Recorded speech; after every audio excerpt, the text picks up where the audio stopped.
हम सब भगवत चर्चा के साथ अपने जीवन को लगाएं। ये मनुष्य होने का महत्व क्या है, कैसे ये हमारा मनुष्यत्व सिद्ध होगा, इस पर हम चर्चा करेंगे। हम चर्चा करें स्वरूप की, उसके पहले परमात्मा के चरणों का स्मरण करते हुए देवानुग्रह प्राप्त करें।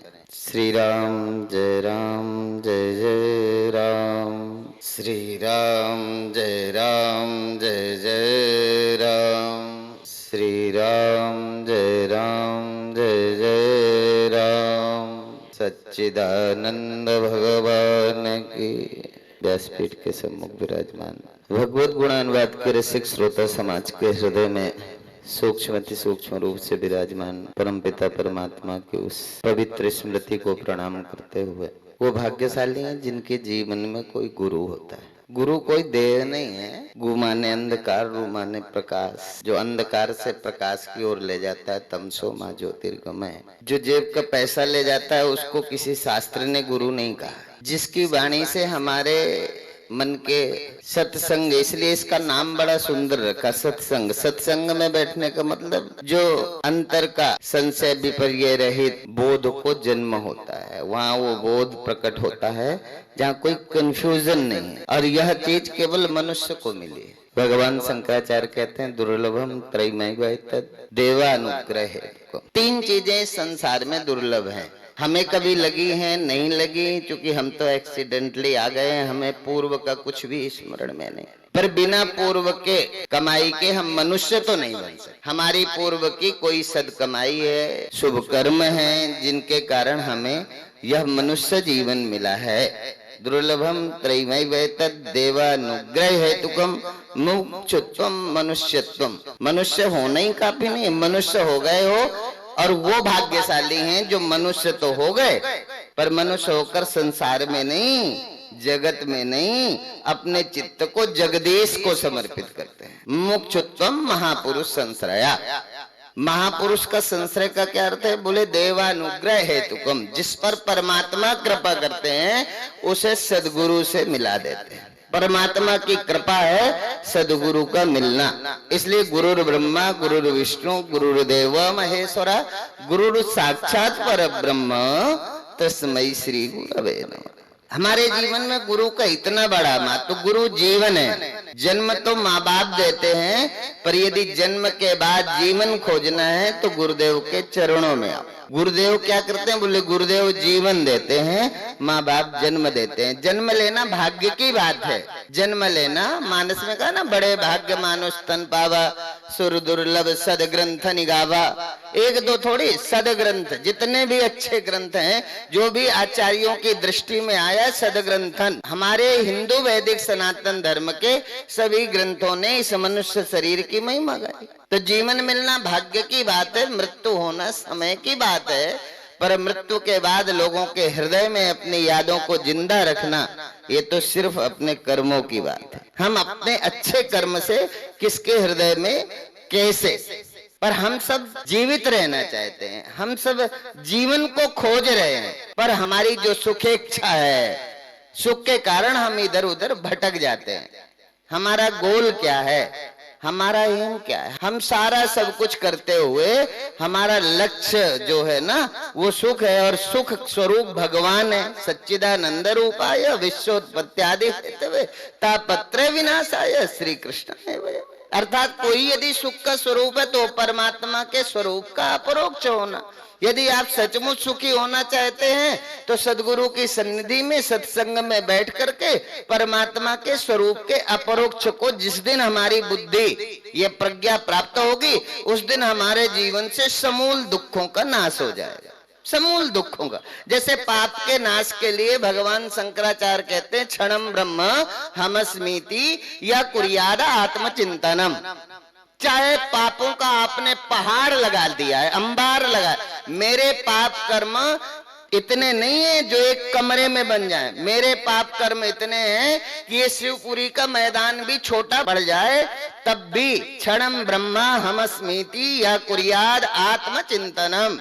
भगवान शंकराचार्य कहते हैं एक क्षण भी तुम्हें ऐसा करके कभी अनुभव हो कि मैं ब्रह्म हूं, अहम ब्रह्मास्मि, मैं ब्रह्म हूं, ऐसा अनुभव हो जाए जिसको गीता में कहा ज्ञानानि दग्ध कर्माणम तमाहु पंडितम गता। ज्ञानाग्नि दग्ध कर्माणम, जिस ज्ञान अग्नि में सारे पाप कर्म जल के भस्म हो जाते हैं, उस पाप कर्म को खत्म करने का साधन क्या है? एक क्षण भी जीवन में कभी परमात्मा का अपरोक्ष हो जाए, दृढ़ अपरोक्ष परमात्मा का, हमें सभी कर्म बंधनों से मुक्त कर देता है। कर्म बंधनों से मुक्त होना ही असल में मुक्त है। वो मुक्त कौन है? जिसके जीवन में कोई अच्छे बुरे कर्म भी नहीं बचे। आपको लगता होगा बुरे कर्म बांधते हैं, हमें अच्छे कर्म भी बांधते हैं। अच्छे बुरे कर्मों से मुक्त हो जाना, तो हम सबका गोल क्या है, एम क्या है? हमारा तो गोल ही है, पर क्या है कि हम अपनी मन और बुद्धि के अनुसार खोजते हैं। पर हमारे को कहा आप सचमुच सुखी होना चाहते हैं तो किस रास्ते से चलें? बोले महापुरुष एन गता सपंथ। जिससे को आप अपना महापुरुष मानते हैं, जिसको आप एग्जाम्पल पुरुष मानते हैं कि ये सुखी थे, वो सुखी यदि आपको विवेकानंद लगते हैं, यदि वो कोई खुशी, ऐसे कोई प्रसन्न, ऐसे कोई खुश नसीब भगवान राम कृष्ण अवतार कोई भी लगते हैं, उनका जीवन कैसे सुखी रहा है? महापुरुष एन गता सपंथ। यदि आपको लगता है कि ब्रह्मलीन पूज्य स्वामी गीतानंद जी महाराज आनंद में थे जीवन में, तो कैसे चले? यदि कोई युग पुरुष सदगुरुदेव भगवान आनंदित हैं, तो किस मार्ग का अनुकरण करते सुखी होते हैं? आप देखो न, तो हमारे अंदर, पर हम क्या है कि अपने मन के अनुसार सुख खोजते हैं। मन के अनुसार प्राप्त होने वाला, इंद्रियों के अनुसार सुख को खोज लेने वाला थोड़ी देर, जिसके प्राप्ति में सुख है उसका वियोग निश्चित है। इस संसार का तो नियम है, जहाँ मिलते हैं वहाँ बिछुड़ना निश्चित है, जहाँ संयोग है वहाँ वियोग निश्चित है, जहाँ जन्म है वहाँ मृत्यु निश्चित है। जातस्य ही ध्रुवमृत्यु ध्रुवम जन्म मृतस्य च। ऐसा थोड़ी है कि इतना बड़ा सत्य, जातस्य जैसे जन्म है ना, इतना ही सच मरना है, देह का छूटना है। तो हमारा क्या है कि हम सारा काम सुख के लिए करते हैं, और इसके लिए आचार्य ने जो प्रकाश डाला, बोले सुखार्थ सर्वभूतानां मतः सर्व प्रवृत्तया सुखम च न बिना धर्मात् तस्मात् धर्म परो भवे। यदि आप सुखी होना चाहते हैं, उसके लिए क्या होना पड़ेगा? आपको धर्मात्मा होना पड़ेगा। बिना धर्म के सुखी नहीं होंगे, बिना धर्म के पैसा हो जाएगा आपके पास, धर्म के बिना आप गरीब रहेंगे, ऐसा नहीं है। धर्म को न मानने वाले भी पैसे वाले हो सकते हैं। धर्म का परित्याग करके आपके संतान हो सकती है। धर्म को छोड़ करके भी आप अपने गृहस्थ जीवन को जी सकते हैं।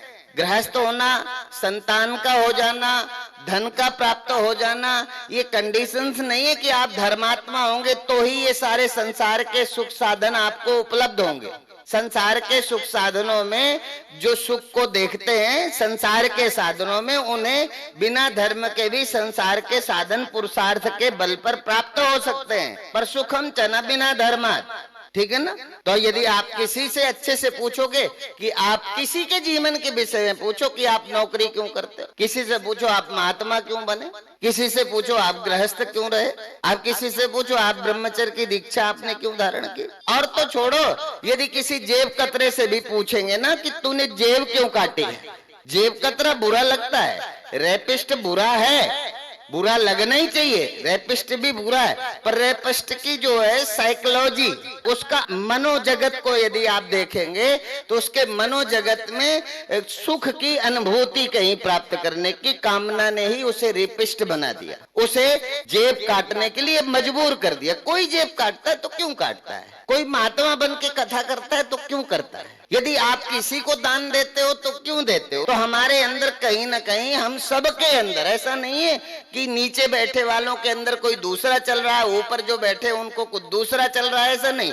हम सबके अंदर जो सुखानुभूति, हम जो दीर्घ काल तक फिर हमारे जीवन में कभी दुख न आए, ऐसा जो हम सोचते हैं, उसके लिए ना धैर्य, सहन करने का सामर्थ्य, और सहन करने का सामर्थ्य सुख को लंबा करने के लिए ही नहीं। उपनिषद में तो कहा कश्चित धीरा प्रत्यगात्मान ब्रह्म आवृत्त चक्षु अमृतत्व इच्छन। अमृत की यदि इच्छा रखनी है तो भी आत्मा को प्राप्त करने वाले जिज्ञासु जनों को भी धैर्य की जरूरत है। बिना धैर्य के तो आत्मा का अपरोक्ष भी नहीं होगा। इसलिए कोई जेब जेब कतरा जेब काटता उसके पीछे। इसलिए सुखार्थ सर्वभूता नाम मता सर्वा प्रवृत्ता, सवै सयाने एक मत। ऐसा नहीं है कि किसी एक व्यक्ति ने कहा, बोले सब सयाने लोगों का एक ही मत है कि केवल सुखम च न बिना धर्मात, धर्म को छोड़ के सुखी नहीं होंगे। और इस समय हमें धर्म ही अच्छा नहीं लग रहा। वर्तमान में पाश्चात्य कल्चर में आकंठ डूबती हुई ये नवयुवा पीढ़ी केवल धर्म से ही वैराग्य है उसे, और कार से उसे प्रेम है, पति से प्रेम है, पत्नी से प्रेम है, संसार के पद पदार्थों से प्रेम है, नफरत है। तो धीरे धीरे हमारे हृदय में यदि किसी के प्रति राग कम हो रहा है तो हमारा राग प्रेम जो कम हो रहा है वो धर्म के प्रति हो रहा है। इसीलिए मैं काले ने कहा था जिस देश को गुलाम बनाना है वहां की पहले सांस्कृतिक धरोहर को नष्ट करो। इसलिए सबसे पहली सलाह मैं काले ने दी कि भारत में कॉन्वेंट स्कूलों का निर्माण करो। यदि भारत को बर्बाद करना है तो पहले कॉन्वेंट स्कूल का निर्माण करो। यदि ये गुरु परंपरा बनी रही तब तो ये पड़ोस के सारे, यहाँ जाति का थोड़ी था, पड़ोस का एक किसी के लड़की का पति आ जाता था तो पड़ोस भर के छोटे बच्चों का जमाई बन जाता था। कोई के जीजा, किसी के फूफा, जो रिश्ते में लगते थे सबके वही हो जाते थे मोहल्ले। तब जात का इतना महत्व नहीं था। जात खाने पीने में छुआछूत वर्ण व्यवस्था अलग विषय था, पर रिश्तों की पवित्रता में सारा मोहल्ले का रिश्तेदार होता था, वो किसी जाति का हो। धीरे धीरे हम अलग होते गए।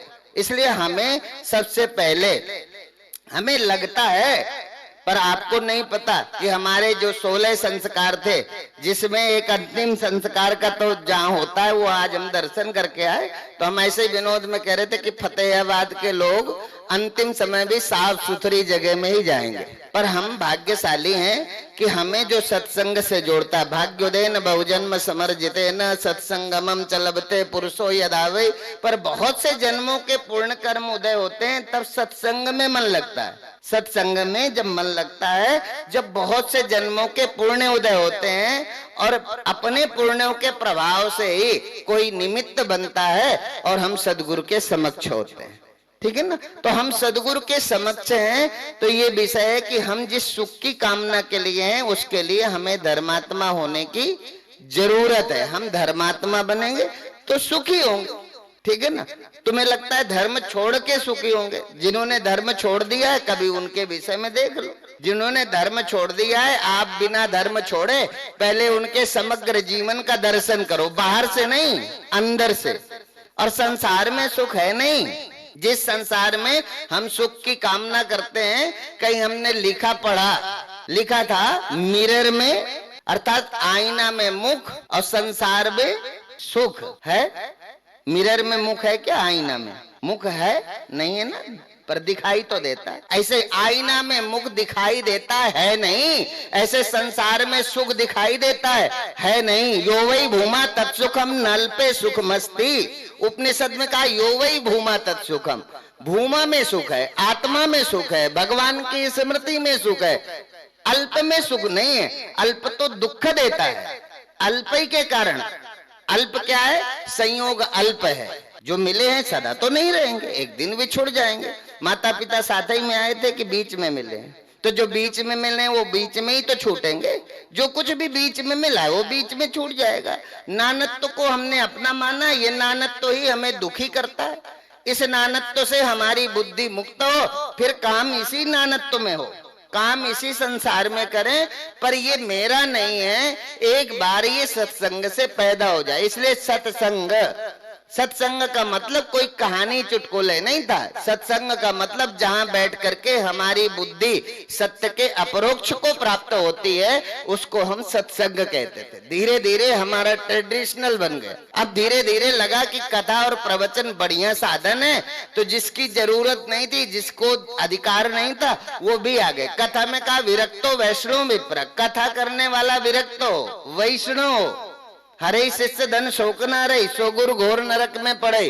वो शिष्य के धन को हरण करने के लिए गुरु के मार्ग का अनुकरण न करे।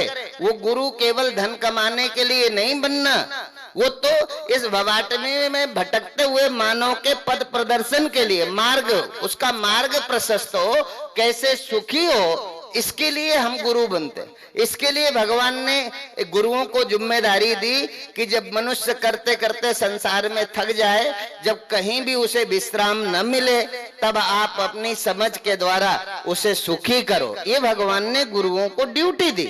अब कोई भी बन जाता है। जैसे यहाँ तुम्हारे यहाँ फतेहाबाद में बहुत सारा लगा होगा ना इंग्लिश स्पीकिंग कोर्स, 90 दिन फीस थोड़ा कम, 30 दिन फीस थोड़ा ज्यादा, है ना। 30 दिन में यदि इंग्लिश सिखाएंगे तो फीस थोड़ा ज्यादा ले लेंगे कोचिंग में, और 90 दिन में सिखाएंगे तो फीस कम हो जाएगी। ऐसे ही तीर्थों में सत्संग speaking course, Bhagwat speaking course, speaking course के अनंतर हमारी तैयारी हो गई, हम कथाकार हो गए। अब तो भी अच्छा लगता है, क्योंकि कथाकार सुंदर हो, आवाज सुंदर हो। हम ये मन के ऊपर उठे नहीं, मन को जो अच्छा लगे, मन को आवाज अच्छी लगे तो सत्संग अच्छा लगने के लिए या सत्संग समझने के लिए। जो सत्संग कर रहा है वो तुम्हारा जीवन साथी थोड़ी है कि वो देखने में सुंदर लगे। एक हमारे परिचित थे, बहुत अच्छे कथाकार, बहुत अच्छा अधिकार उनका भागवत में था, और वो जब मैं कलकत्ता कथा करने गया उसी समय उनका फोन आया और चर्चा हुई ऐसे, तो वो कहने लगे कलकत्ता तो मुझे भी जाना था, मेरी भी कथा तय हुई थी, पर उनके परिजनों ने मेरी कैसेट मंगवाई कि पहले हम सुने वो कौन। तो सुनने में उन्हें तो पसंद आया, पर मेरी शक्ल काली थी तो बच्चों ने रिजेक्ट कर दिया, ये नहीं चाहिए कथाकार, बच्चों ने रिजेक्ट कर दिया। तो मैंने कहा तो कोई तुम्हें शादी थोड़ी करनी थी, कथा सुनानी। तो कथा सुनाने वाला भी सुंदर हो, बाल गुंगराले हो, व्यासपीठ से नाचना शुरू कर दे, ऐसा व्यास जो व्यासपीठ से ही नाचने लग जाए, मजा आ गया। मजा के लिए कथा सुनते हैं, ज्ञान व्यान के लिए नहीं। जिस दिन ज्ञान के लिए सुनोगे, इसलिए कौन थे जिन्होंने परीक्षित को मुक्त किया, वो कौन थे? सुखदेव जी महाराज। और वो कैसे थे? बोले अलक्ष लिंगो निजलाभ तुष्टा व्रतश्च बालैर अवधूत भेषा। जो मुक्त करने वाले थे वो कौन थे? बोले अलक्ष लिंगो निजलाभ तुष्टा, जो संसार में सुख नहीं खोज रहे थे, आत्मतृप्त महापुरुष थे। अलक्ष लिंगो अवधूत शिरोमणि सुखदेव जी महाराज जब कथा सुनाने गए तो पहले हमारे ठीक से बाल नहीं खींचे, सुंदर से एक डिजाइन के कपड़े नहीं पहने, अलक्ष लिंगो गए तो बैठ गए, कथा सुनाने लगे। इसका ये मतलब नहीं कि हम किसी सुंदरता के विरोध में हैं, पर इतना ज्यादा भी सुंदर बनने की जरूरत क्या है।